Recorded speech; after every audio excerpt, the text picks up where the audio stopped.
Today I want us to look at optimization problems and actually how to solve them. These are the problems that I have compiled, and hopefully you will be able to understand and also will be able to solve these particular problems. I have broken down these problems into three parts. We have part A, we have part B, and we also have the last part, which is supposed to be part C. The first part is some of the problems that are straightforward. So they are very straightforward. You can just solve them. You don't need you don't need a lot of maths and a lot of understanding. You just need to understand this statement, and then you can dive right into it and solve these problems. And then part B is whereby you need to be a little bit advanced when it comes to constructing formulas of translating each of these statements into formulas, and then you solve the problem. That is part B. And then the last part, you have to be very creative in your thinking to actually solve these problems, and these ones I am very intentional with them so that people can actually get to understand some of the problems they might be dealing with. For instance, if you are in the field of pharmacy, these are some of the problems that you might end up facing. So I've just compiled them, and any of these problems I would say that it can be examined, especially part A and part B. Part C, especially in this course, they are a little bit advanced, and even if you have to be examined in one of these problems, the person who is actually teaching the course will try and rephrase these statements so that they are not this advanced. I'm not saying these ones cannot come out, but if they are coming, any of these questions can come out. I believe that they would need to be rephrased so that it's easy for the student to really understand what is going on. So the first thing that I would say, pause this video and then copy this question on a separate sheet, and then you copy this question, which is part B, on a separate sheet, and then you copy these questions part part C on a separate sheet. And you can see here when you're looking at problem number 15 and problem number 14 that they are very straightforward. It's only these three questions that are a little bit challenging. They're not that much challenging. It's just that the way they are they are phrased, it requires a lot of interpretation of these questions. Then once you have copied these questions and you are ready to solve them, try and solve them. If you can't, then you can look at the solution and see if you can follow through. If you you don't know the steps that you need, I also have some of the steps that I advise someone to actually follow when solving optimization problems.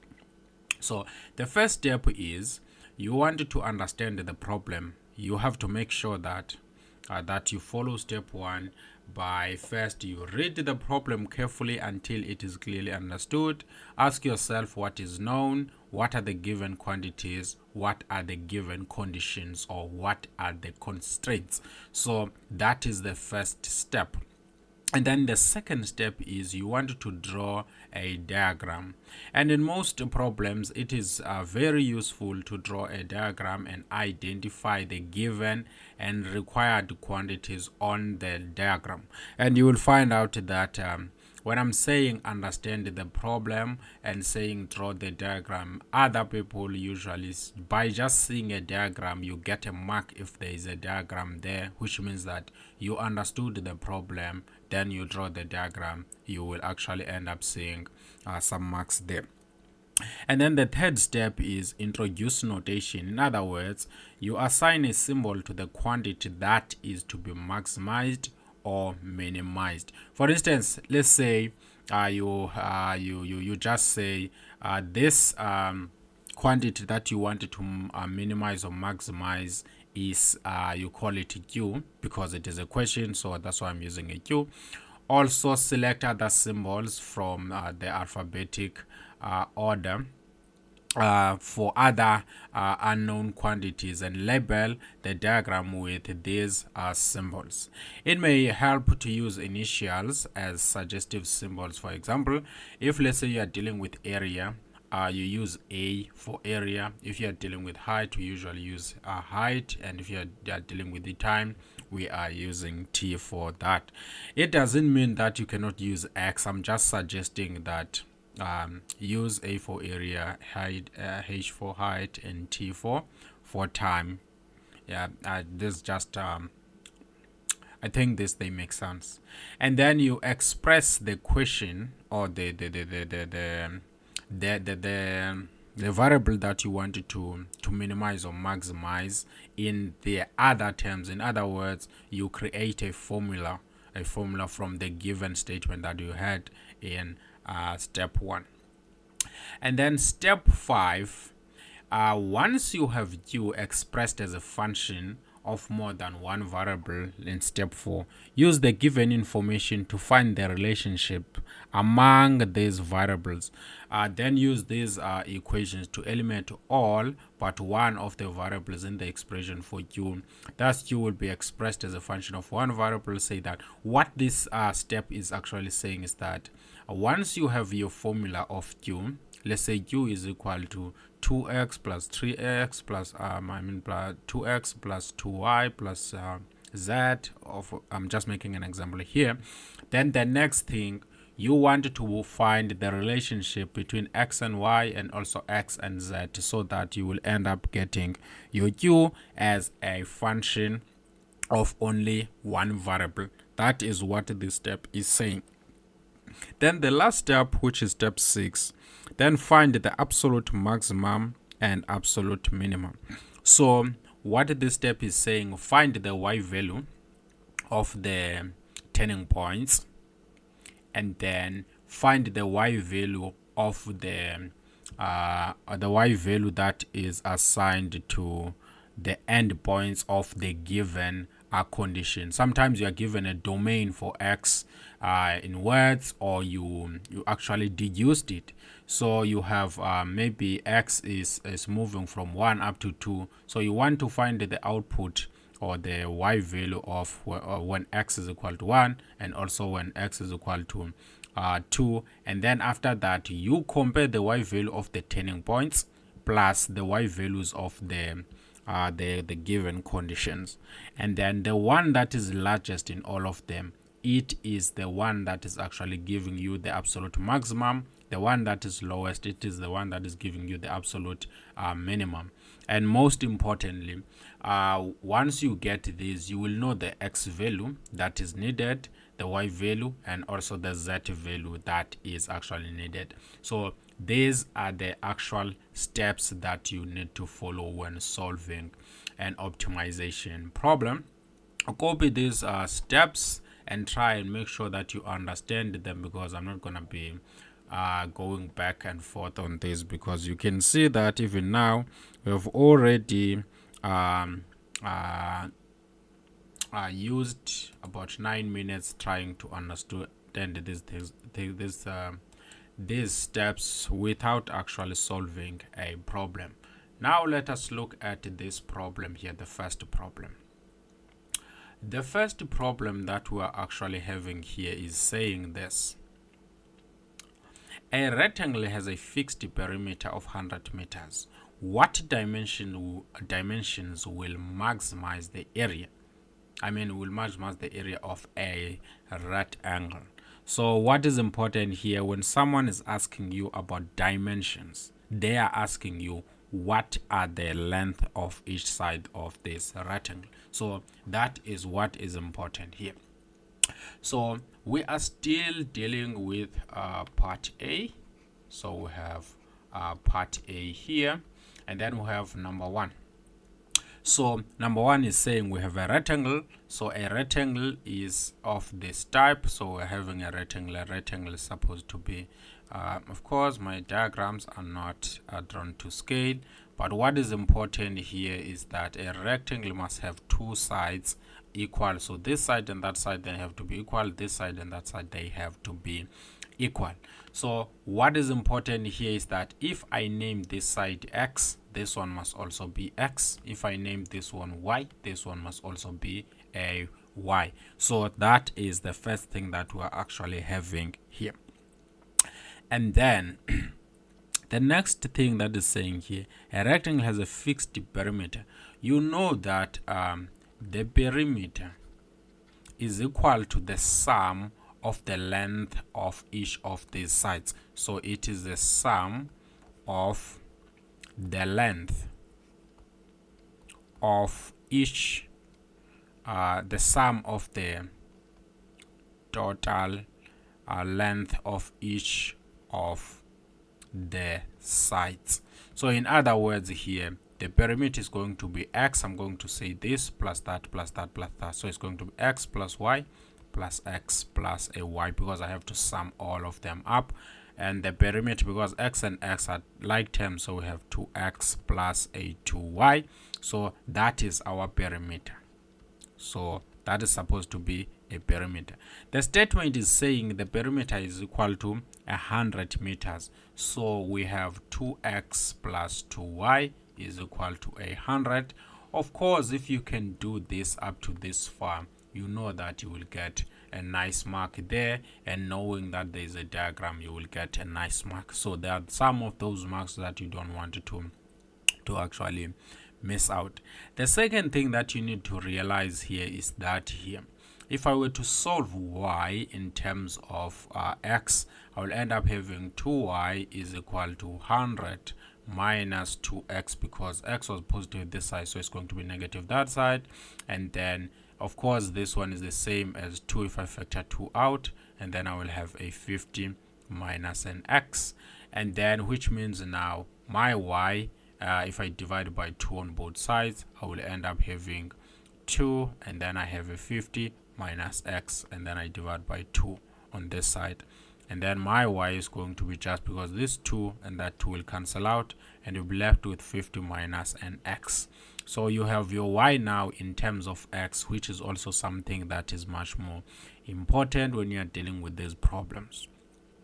The next thing that you actually need to find out here is that you need to find out what is this next statement saying. What dimensions will maximize the area of a rectangle? So what we are looking for now is the area, because that's what we actually wanted to minimize. So the area of a rectangle is going to be the height times the breadth, or and our height here in that rectangle is x, and our breadth was actually a y. That is actually area. If I wanted this area to be in terms of x, what I will actually end up doing here, I will end up replacing this y. So I have an x here times a y, and my y, we know that it is a 50 minus x, or simply an area is the same as 50x minus x squared. So that is the area function. But once you have an area function, you need to know, because this is a function, it must have a certain domain that we're looking for. So when we're dealing in terms of this domain, we don't just come up with any domain that we're thinking of. We look at what are the constraints that will end up telling us that we're actually having a rectangle. So bear in mind here that the total of all the sides must be 100. So if let's say my x is equal to 0, so if I have an x equal to 0, what is actually going to happen? So if x is equal to 0, I will end up having a straight line, because there is no height, and I will have y and have y there. So what is important here is that this is a straight line, it's not a rectangle, so x cannot be equal to 0. So we know that our x, for us to actually end up having a rectangle, we need to end up having at least, there must be some length there. No matter how small it is, this length must actually be there. So what we are actually going to end up saying here is that we know that 0 must be less than x. X cannot be equal to a 0. That is what is important here. If you are saying x must be less than or equal to 0, there will be a minimal penalty there, but it's not going to be that much, because someone might say that, yeah, as I'm getting closer and closer, this is still a nice rectangle, but the length is so small. They can argue that we are still having a rectangle, but because for me, I can see that we are just having a straight line, so x must be bigger than a 0. The next thing that you want to realize here is that if x is equal to 100, so if x is equal to 100, we're still gonna end up having a straight line like this. But now this one here, we know that this one, let me do this. This one now will end up having, if this is 100, we'll end up having only one side. So in that particular case, we only have one side. We only have this one here, which is this total straight line here. So we know that cannot happen. Even if we wanted to, it cannot happen. And then if, let's say now we have 100, because once this one is 100, we don't have this side at all, so we can't have a rectangle that have only one side, so 100 cannot happen. And if, let's say now x is any value, let's say maybe 60, once one side is 60, we also want this side to be 60, because these two sides need to be equal. You will find out that that's not possible, because it's going to exceed this 100 over here, because we'll end up having 120. So we cannot have x bigger than 50. That cannot happen. So x can either be a 50 or less than a 50, because we need two sides. And of course, this is supposed, if this one is a 0, this one is supposed to be a half of 100. So in this particular problem, our x can either be 50 or less than a 50. If this x is 50, so we'll have 50 this side, 50 this side, and that one will be 0. So that cannot happen. We need it to be a little bit less than 50, so that we don't end up having a straight line whereby we have x this side and x that side. At least we have a little bit of length there or breadth there. So this one here, we want it at least to be greater than a 0. That is why we're saying our x here needs to be less than a 50. That is what is important. So this constraint here, there is a mark for it once you know that constraint. The next thing now is we wanted to minimize. So we are having our a of x equal to 15 x minus x squared, and we have our 0 is less than x and x is less than a 50. Or you can write it like this: x is an element from, we're not using square brackets here, is an element from 0 up to a 50. So once you are having that, what are the steps of actually finding the absolute? The question was saying maximize, so we wanted to find the absolute max. So the next thing that we wanted to find now is the absolute maximum or absolute max. So how do we find it? First, we need to find the turning points by finding the first derivative with respect to x of this thing. So we'll end up having the first derivative of this is going to be 50 minus 2x, and the next thing that you want to do, you want to set it equal to 0. So we'll end up having 50 minus 2x, which is equal to a 0. And then the next thing that you needed to do here, you just want to say 50 is equal to, this was negative, so on that side is going to be positive, and then you divide by 2 on both sides, and then you will end up having 25 is equal to this one, and that one will cancel out, is equal to x. So we are already having our x equal to 25 meters. So that is the first thing that we are actually having here. Now that we are having our x, we need to find now what is the area when x is equal to 25. So we're looking for a 25 here. Of course, we had a 50, and then remember that our area function was 50x minus x squared. So we'll end up having 50 times 25, and then minus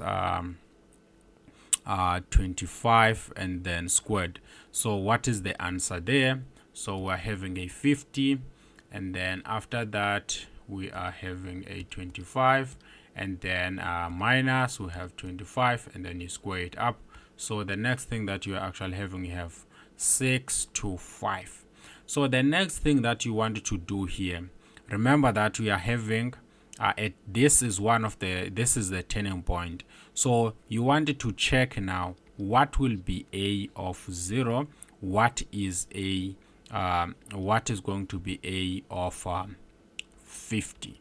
Why am I doing all these things here? Is because I know that some of us, because they just think that a rectangle we can have a rectangle that have one side. So if that is the case, they will have equality here. So when you are having equality, you also have to check what will be the area at this point and what will be the area at that point there. Either way here, if let's say I am plugging in, remember that our area as a function of x is the same as x squared. Is the same as 50x minus x squared. So if I'm plugging in 0 here, I will have 0 minus 0. So here I will end up having a 0.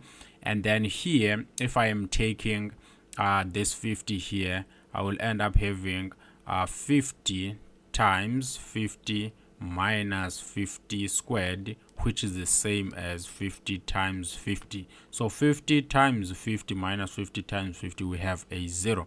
So we are looking for the maximum area. So this one here is the smallest, so that's not what we are looking for. So you can say therefore the maximum area is a of 25, which is equal to 6 to 5 when x is equal to 25, and then what is going to be y? Of course, these are meters, and then y is going to be equal to, what was the function of y? Y was 50 minus x, so we are actually having it was 50 minus x, which is just the same as 50 minus 25, which is equal to 25. In other words, we are having a rectangle of this type. This side is 25 and the y is 25. In other words, we are actually not having a rectangle, we are having a square. So we are done solving this particular problem. This is what they were looking for, this and that. So that's how you actually solve the first problem. Let's look at the second problem here. What is it actually saying? Number 2. I will try and be faster as possible with this one. A cylindrical can is to hold 500 milliliter of liquid. Why this is not showing everything? A cylindrical can is to hold 500 milliliter of liquid. Find the dimensions, radius, and height that minimizes the amount of material used. So when they are saying dimensions, of course, we are looking for the radius and the area, the height, and want to minimize the material.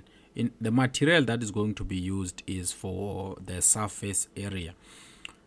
So what is happening here, we want to actually have a cylinder. A cylinder looks something like this.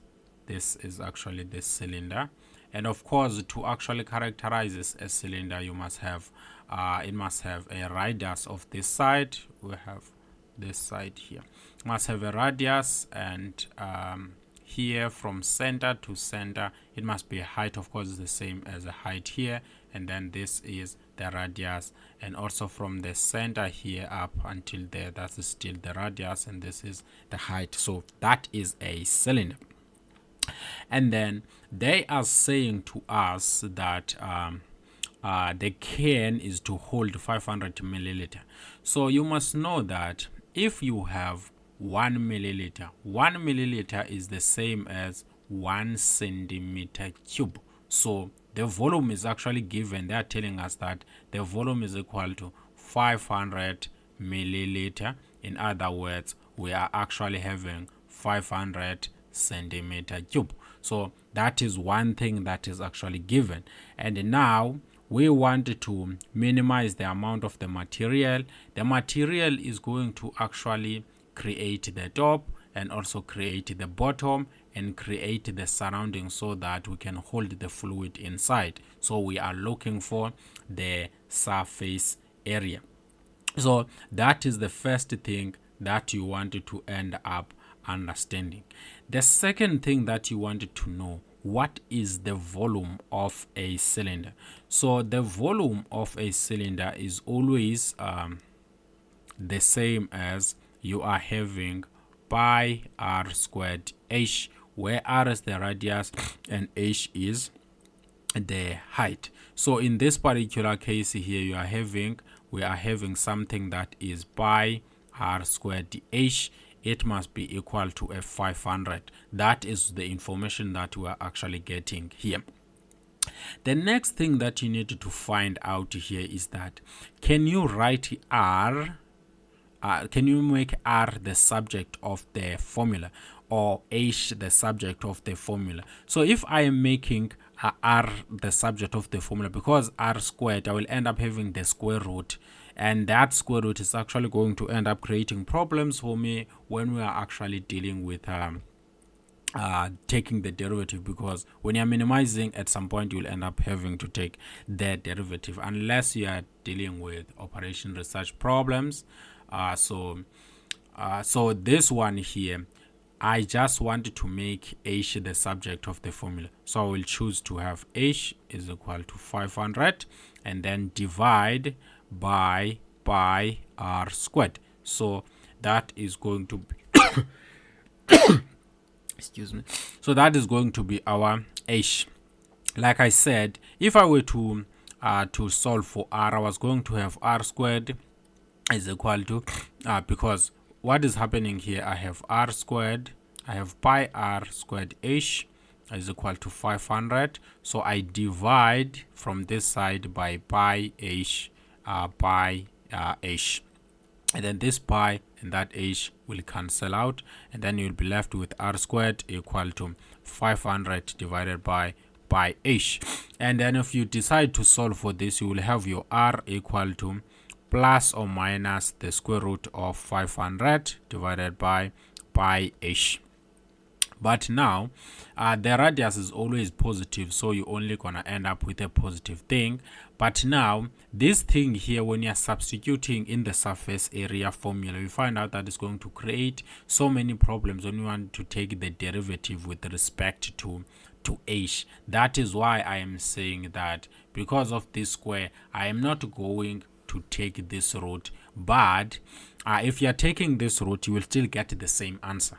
That's what is important, but it's going to be hard for you to take derivatives. We are creating unnecessary problems if we are following this. That is why we are saying let's follow by making h the subject of the formula. The same thing in the previous problem. Someone might have decided to solve for x and be left with y and then make the area in terms of y. You are still going to get the same solutions, but that in that case either x or y is not going to create any problems. But here r is going to create problems if we are solving for r. The next thing is, what is the surface area of the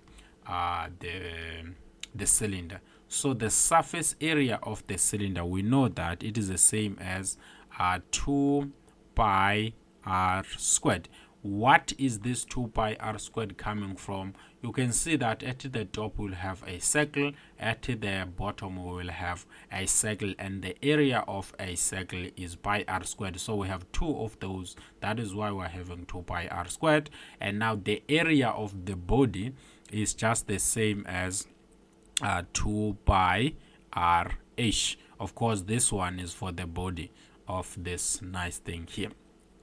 Then the next thing that you actually want to end up doing here, you want to find s as a function of the variable that remains after removing h. So here, if I substitute h, I will end up having only r. So I will have an r there.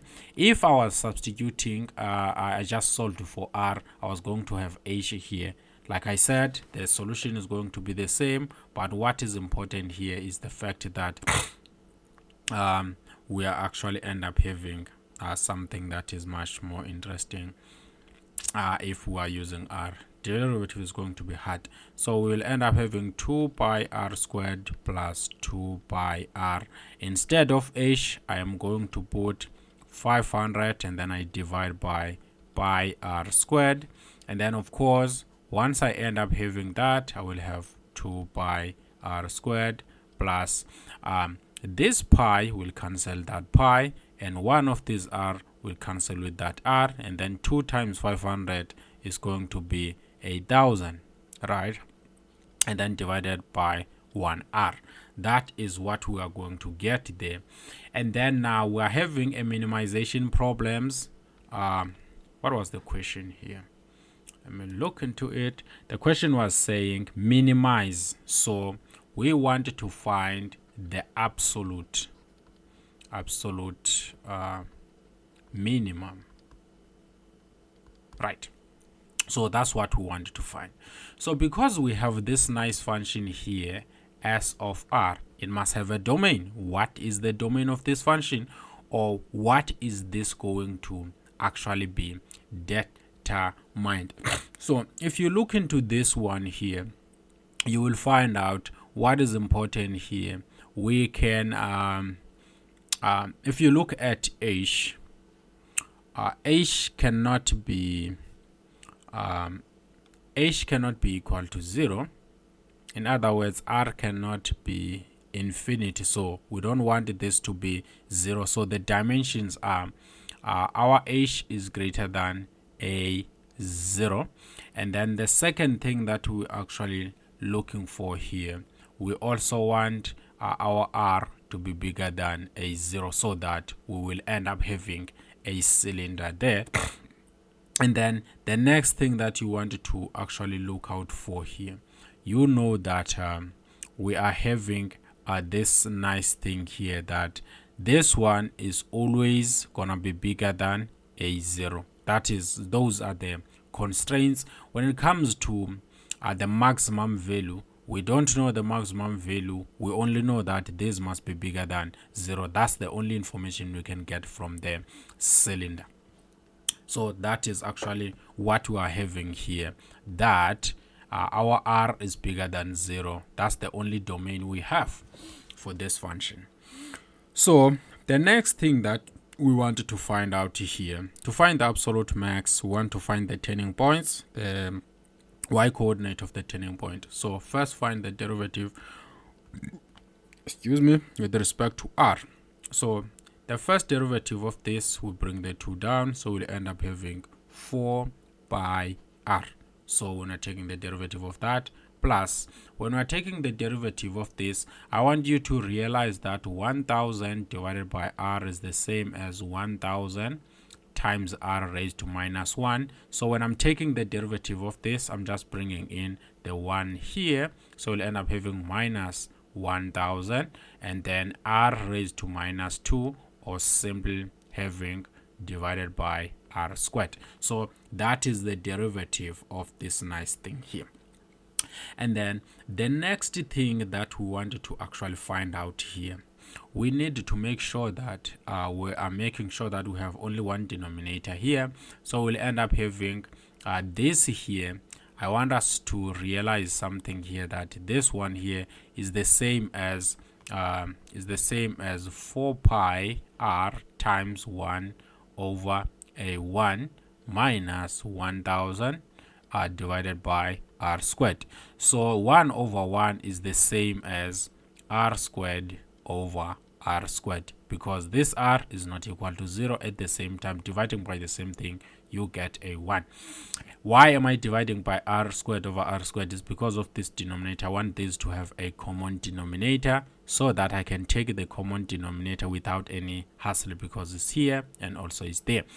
And then I have 4 pi, and then now I have r times r squared. This is 1. When multiplying powers of the same base, you add exponents. So you have r cube, and then you subtract a 1000. That is how easy this thing is. And then now that is our first derivative. We know that at the first derivative, the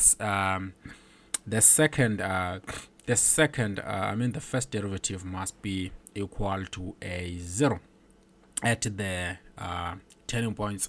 Or let me put it like this: we are actually finding the critical numbers here. So the first thing that we need to find out here, what are the values of r cube minus 1000 divided by r squared that will make this equal to a 0. In other words, the first derivative equal to 0. In other words, there is no change. We are either having a max or a min. That's the first thing that we do.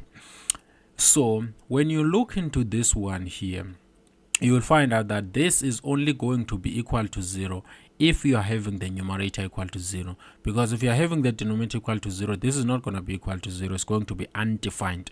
So this is only going to happen if we have 4 pi r cube minus 1000 is equal to a 0. That is the most important thing here. The second thing is we want to end up dividing by this thing here throughout, or let's take this first to the other side. So we'll end up having 4 pi r cube. This was negative. When it's going to the other side, it's going to be a positive. So once you are having that, you will end up deciding to divide on both sides by 4 pi. So this 4 pi and that 4 pi will cancel out, and you are left with r cube is equal to 1000 divided by 4 pi. And of course here, you know that 1000 divided by 4 is just gonna be 250. 250 plus 500 plus 257, yeah, it's going to be 250 divided by pi. And then you know that your r is just gonna be the cube root of 250 divided by a pi. So that is what is important here. So once you are having this, you are actually having your one of your r's. The second thing that you want to find out here, what are the values of r? What are the values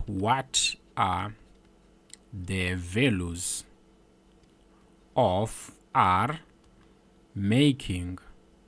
So we want to make our s prime of r undefined,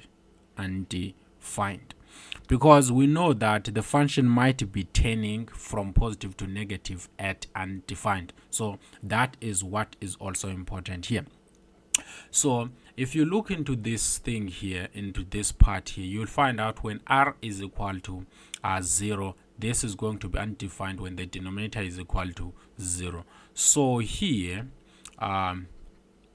when r is equal to 0, s prime of r will be undefined,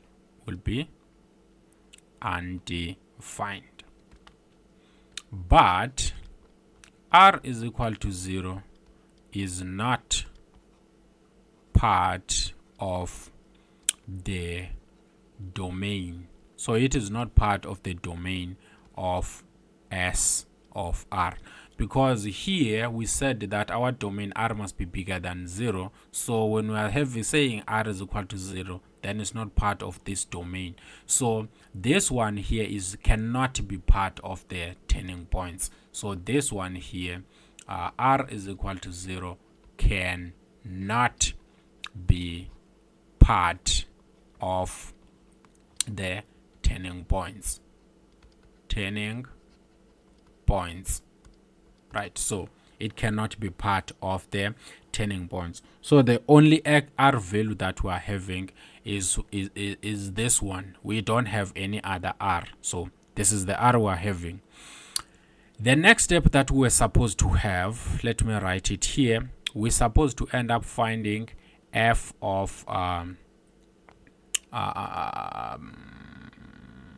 I'm supposed to end up finding s of this r here, which is the cube root of 250 divided by pi. What will be that value? But now we are only having one value there. This is the only value that we are having, so it must be the value that we are actually having here. Another thing that you want to realize here is this. If you look at these values here, we want to minimize the total surface area. So if we are plugging in here a 0, this is actually going to be undefined, so there's no way that we can minimize by that. So the only minimum value is this value here. So we can say that the dimensions we are looking for, the dimensions we're looking for should be, we have r is equal to, let me look into this. Our r is the cube root, so we are having a cube root here of 250, and then we divide that by let me shift and place a pi here. So we're supposed to end up having our r as 4.3 meters, but our h is going to be determined by knowing our r. So our h, we know that, what is the formula for h? 500 divided by pi r squared. So it's supposed to be, let me write it here, 500. H is going to be 500 divided by pi r squared. Our r is cube root of 250 divided by a pi, and then we square it up, and then we get an estimate. Let me get an estimate here.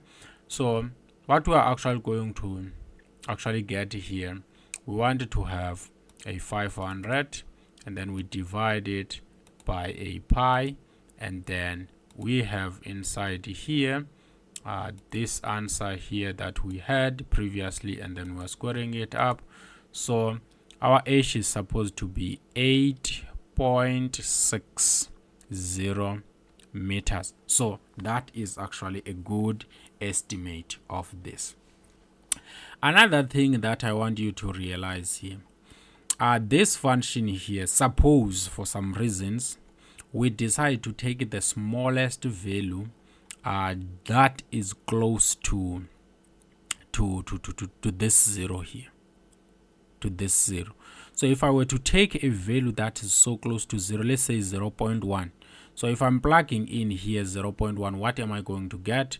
I have 2, and then I'm having this, I have a pi, and then here I will end up having 0.1 for instance, and then I want to square it up, and then I have a plus, and then I have 100, and 1000 divided by 0.1. You can see that this value is way too big compared to the value that we are going to get here.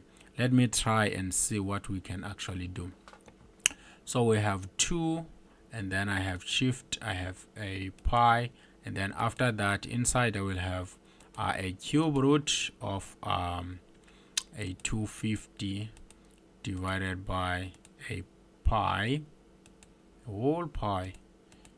So this one is going to be that, this is going to be my r. I am using this equation here, and then after that I have a plus, I have a 1000, and then I want to divide that by a cube root of 250 divided by shift a pi. I need a square there. I need a square. If you look at this answer, that's a 300, but the previous answer was 10,000. So this one, you can even see that it is actually confirmed that whenever we're having these two values, we'll have a mean. So these are the values we're looking for, this one and that one. And all the steps that are above will actually give you the solution that you are looking for. Let's go to number 3. So we are having a number 3. What is a number 3 saying? Number 3 is saying you have 60 meters of fencing to enclose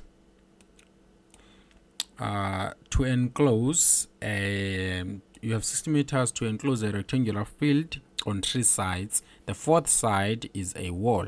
What dimensions will maximize the enclosed area? This one is also close to one of the problems that I think we once did in the past. So you have a wall. So this is what the statement is saying here. So this one here is a wall, and then you want to enclose only this side. I'm gonna call it X. Of course, this is a rectangle. This side also needs to be X, and this side here is going to be a Y. So your fence is only going to cover this side, that side, and that side. And this question is telling us that if you take X plus Y plus X, this is actually the total fence that we are having. So it must not exceed 60. So it's going to be 60 meters. In other words, we have 2x. X plus X is 2x plus Y must be equal to a 60, or Y must be equal to a 60 minus a 2x. So this is one of the equations that you are actually having. And now the question is saying what dimensions will maximize the enclosed area. And the area of a rectangle, we know that is always going to be length times breadth, or height times a breadth, depending on how you to see this. You see it as height or length, doesn't matter. What matters that you take this side times that side. So you will end up having X times a Y. And then if you are looking now at the area as a function of X, so you will have to eliminate Y. In other words, you have to have 60 minus a 2x. In other words, you're supposed to end up having 60x minus 2x squared. That is an area. And of course, once you are having this, you must also have a domain. So in order for us to get a domain of this, we have to go back here and realize that this x here can never be a 0. So we have 0 must be less than x. And if you go back up there, you know that this and that cannot be equal to 60, because once this is equal to 60, we'll only have a straight line going up there. So a straight line like this is not going to be a rectangle, because a straight line, because this will be 0 if this plus that is equal to 60. So x must be less than 60. But because once you have one side, you must have another side there, you know that 2x must be less than a 60. That's what we know, that if this one, let's say, is equal to 0, these two will actually go up and end up forming a straight line there. So that cannot happen, and also it means that x cannot be less than 60. I mean, x needs 2x must be less than that, which means now x must be less than 60 over 2. So we are having 0 less than x and less than a 30, because 60 over 2 is a 30. So this one also you get a mark for actually specifying it, because we wanted to make sure that we are having a rectangle, not only a straight line. Of course, these inequalities need to be monitored. Others, they usually end up placing these things here.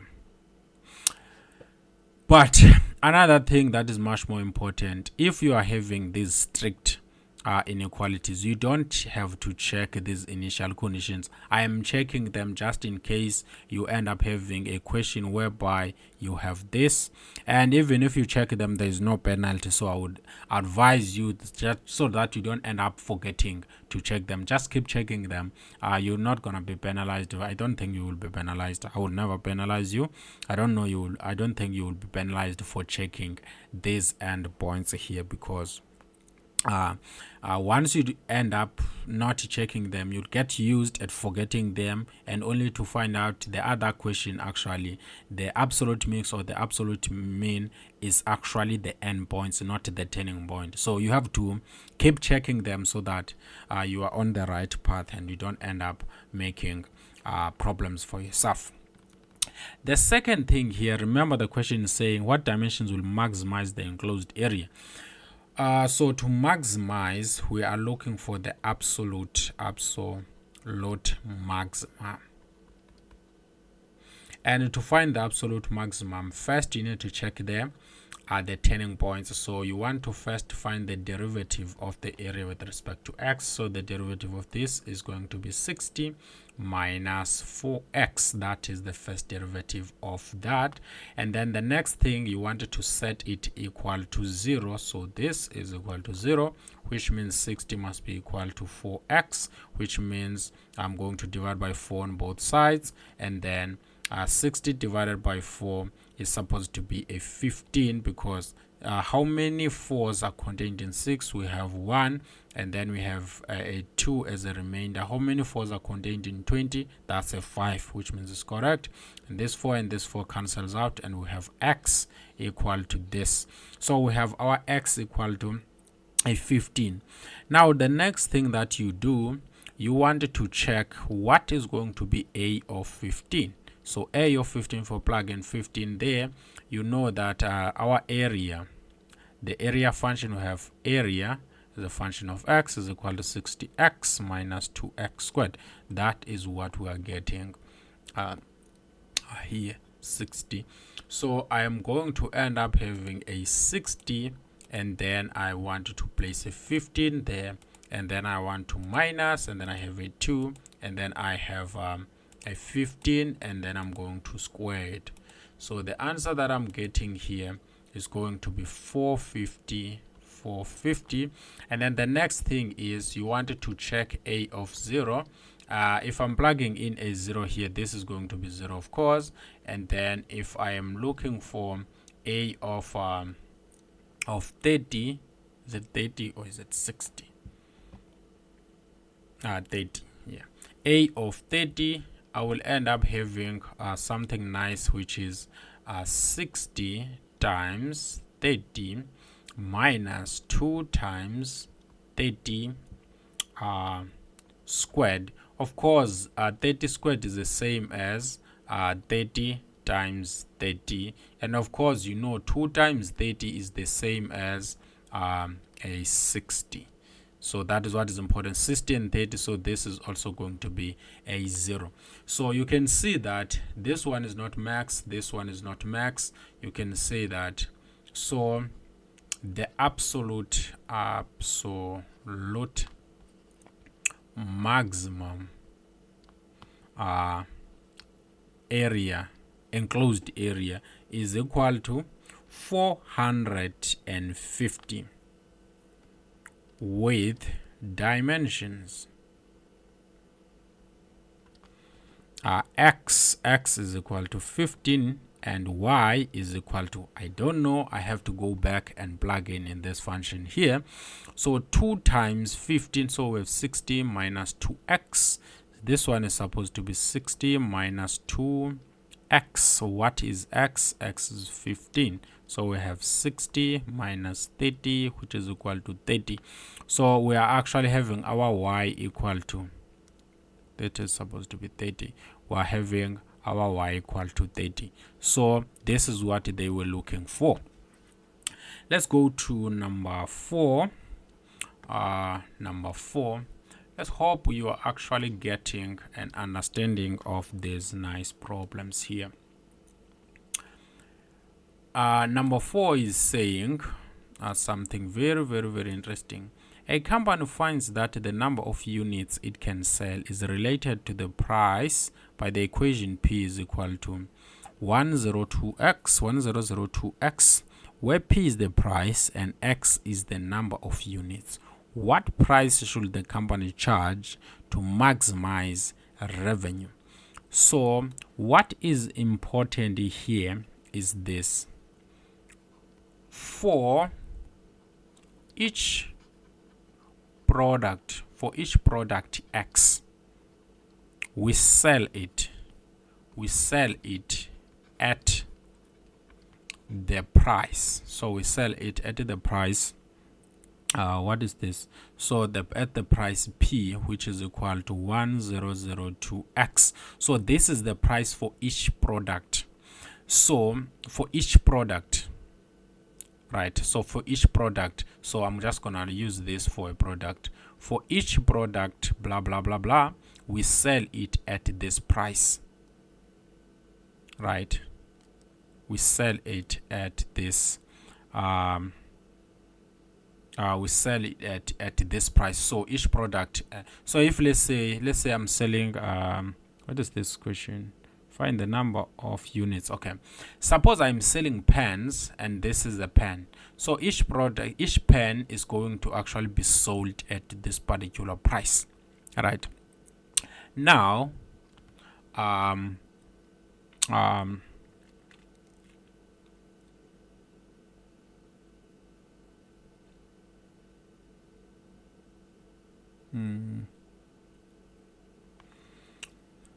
so basically what we want to end up doing here, let me first analyze this problem properly. What is happening here, there's something, I made a mistake here. That is why I wanted to rephrase. This problem is not producing what I wanted to produce. Because of the statement, there is something that is not making sense here. I don't want us to end up with not selling anything to maximize revenue. That is why I wanted to change this question, because if I do that, I will end up not maximizing the revenue at all. I will end up not selling anything. We cannot end up in a position of not producing anything and then we're saying we're maximizing revenue. That's not realistic in the world of business. So the only thing that I changed here, a company finds that the number of units it can sell is related to the price by the equation P is equal to 100 minus 2x. So it can sell is related to the price by this, where P is the price. So this is just the price for each product, and X is the number of units. What price should the company charge to maximize revenue? You know that what is important here is that for each unit, okay, let me write this. For one unit,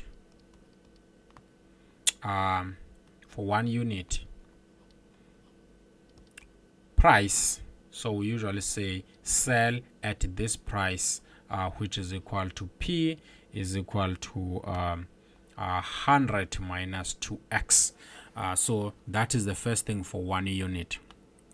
Now for X units, so if we are having 10 units and one unit is sold at this price, how much can we actually end up getting as a revenue? So revenue, we usually say R X here, just to say that the revenue for selling these X units. So if one unit is equal to that, then for X units, we actually supposed to end up taking the price times the number of units, which is actually the same as 100 minus 2x, and then you multiply this by an x and you end up getting 100x minus 2x squared. So that is actually the formula for the revenue, because they told us that for one unit we are selling it at this, and also for X units now we're supposed to produce this nice revenue. Of course, if we place a 1 here we'll get that, but if we're placing a 2 we get something else. So we want to actually maximize that. Another thing that is much more important here, you can always remember that in this statement they never told us what is the maximum number that we can sell, or the maximum number of units they have. So we don't have an upper bound. But if you actually look at at X, which is the number of units. Because we have to end up selling something, we can either have 0 units, or you can have units that are above 0. So you cannot say that I have negative units. So the domain for this, we can just say that X is greater or equal to 0, because we can either have units or not have them, which means when we don't have them, we have 0 units. And also when we are having them, we will have positive units. We don't have the maximum because they never told us the number of units they have as a maximum. The next thing, you want to find the first derivative with respect to X of the revenue, which is going to be 100 minus 4x. That is what is important here, because when you are multiplying this, you get a 4, subtracting a 1, you get that, and this one here, the gradient of it is 100. And then the next thing, you set this equal to 0 because you wanted to find out the critical points or the turning points. And then once you do that, you can take this 4x to the other side. It was negative, so that side is going to be a positive, and then you can divide on both sides by a 4, and then 100 divided by 4, that's a 25, and then 4 divided by 4, that's a 1. So you have X equal to a 25. Now the next thing that you actually need to do here, you want to find out what is actually R of 25. So if I'm plugging in 25 here, I will get 100, and then here I will end up getting a 25, and then minus 2, and then I have a 25 squared. And then if you look carefully into this, you will find out that you are actually end up having something that is like this. You have 100, and then you have a 25, and then here you have 2, and then 2 times a 25, and then squared, which means I also have another 25. And if you look carefully into this, I have 25 outside and I have 100 inside, minus, and then 2 times 25, that's just a 50, which means I have 25 times a 50, because 100 times 50 is just a 100. And then your final answer will be simple as okay, let me just type this: 25 times a 50, you are having 1250. And then also another thing here that you can think of here, you can think of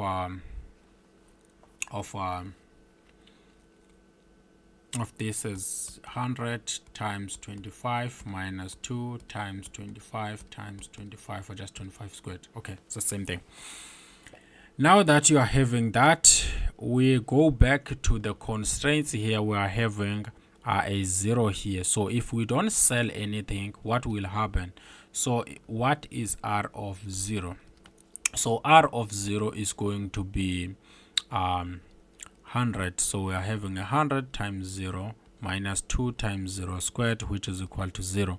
And remember that we are looking for the maximum revenue. So we are looking for the absolute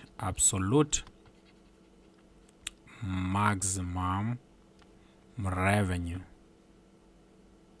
So we can say the absolute maximum revenue is just equal to 1250.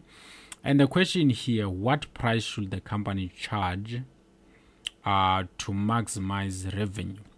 So this one happens when X is equal to, so it happens to have this, our X was equal to 25. When X is equal to 25 and P is equal to, remember that we had 100 minus what that was the value of P, 100 minus 2x. So our X in this case is 25. So we are having 100 minus 25 times 2, that's 50, and 100 minus 50 is supposed to be 50.